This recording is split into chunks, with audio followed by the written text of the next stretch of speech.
Good morning, Senior Pride here.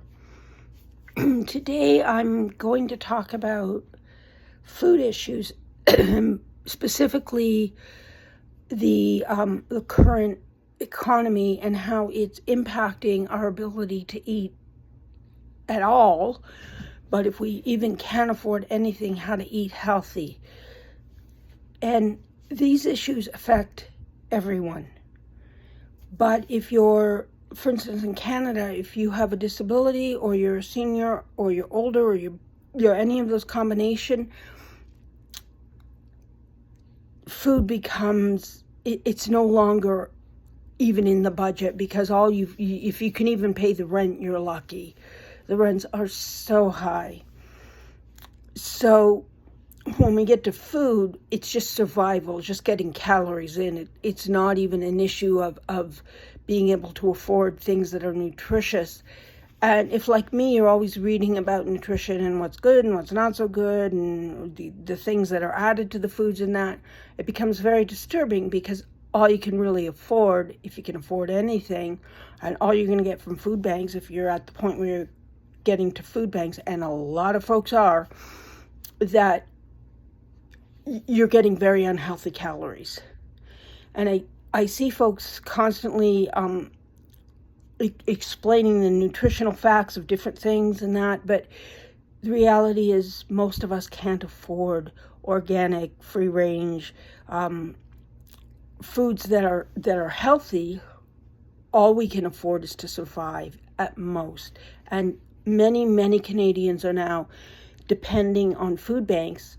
And these are people who used to be considered what used to be the middle class. It doesn't exist anymore.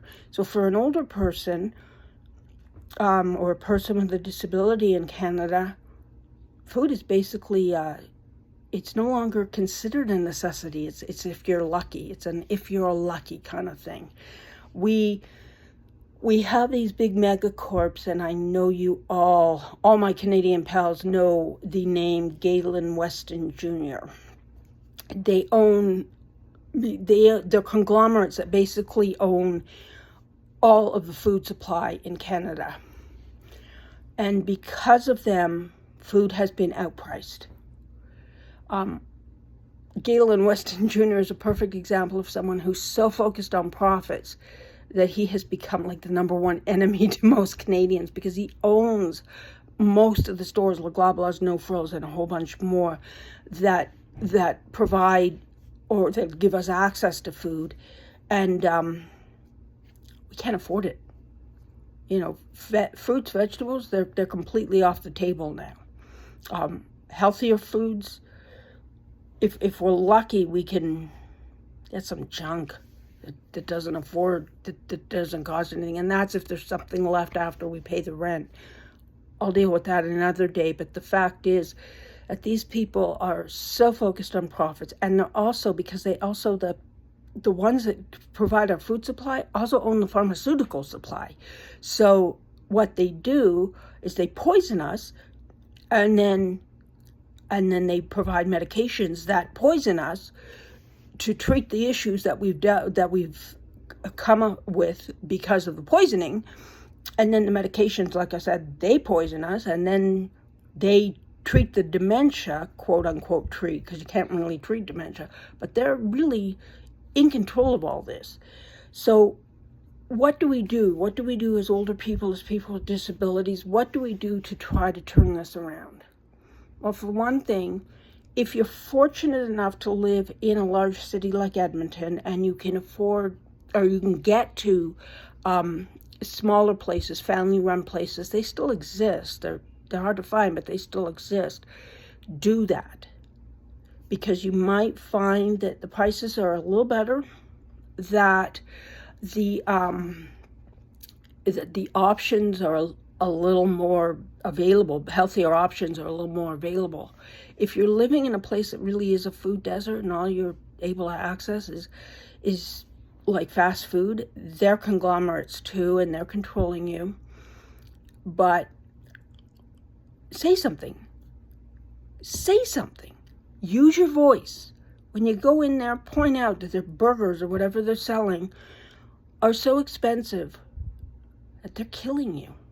And use words like killing. Call them the murderers that they are. Because people are going without food. They're going with very unhealthy food. They're just trying to survive. And these large conglomerates own us. Or they think they do. But we have the power to take it back. If we fight enough, I see some great stuff, again, where people are saying, look, they're speaking out. They're talking about what these horrible conglomerates are doing. And if enough people get the message, these guys will go out of business. And that's what we need to do. We need to put them out of business. It may be hard on us for a while. It already is. It is already very hard on us.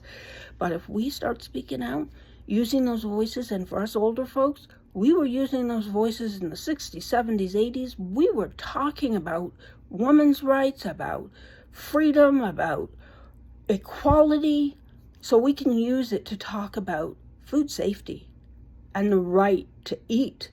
I'm sorry, but humans have to eat. We need the nutrition to keep us going. We can fight back, but we have to use our voices. We have to, if we don't have access to alternatives, let those people who are so-called providers, let them know that you're not impressed, what you actually think. If you're fortunate enough, like I said, to have one of these smaller places, let them know that they're doing a service, and you hope they'll keep their prices at an affordable state. Let them, and give them your business so that they know they're important to you. For me, I don't have access to a vehicle. I have no way of getting to anywhere where I can purchase the things I need to supplement really scary stuff that I'm getting here. But I can shop online, and I have found a store that I've described before that actually has okay prices for organic plant-based protein snacks that kind of supplement.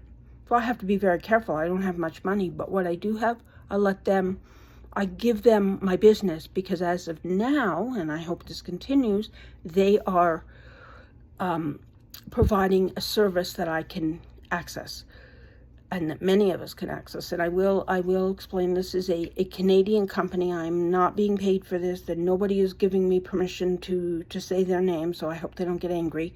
It's UPIK, Y-U-P-I-K. They're from Ontario. I found them on Amazon. I'm sure you can find them in other places. They are actually within a decent price range, depending on what you buy. And they are actually keeping their prices at a relatively good state for healthier options. So there are options, but we have to search, and we have to not, if we can at all possible, not do or give in to these conglomerates that are taking advantage of us, that are essentially poisoning us. We should do that. But let people know, even if you can't access alternatives, let the people in the places that are doing the damage, let them know you know they're doing the damage. You're not impressed. They need to lose. We need to call them out. We need to embarrass them. We need to destroy them. And that is all I have to say.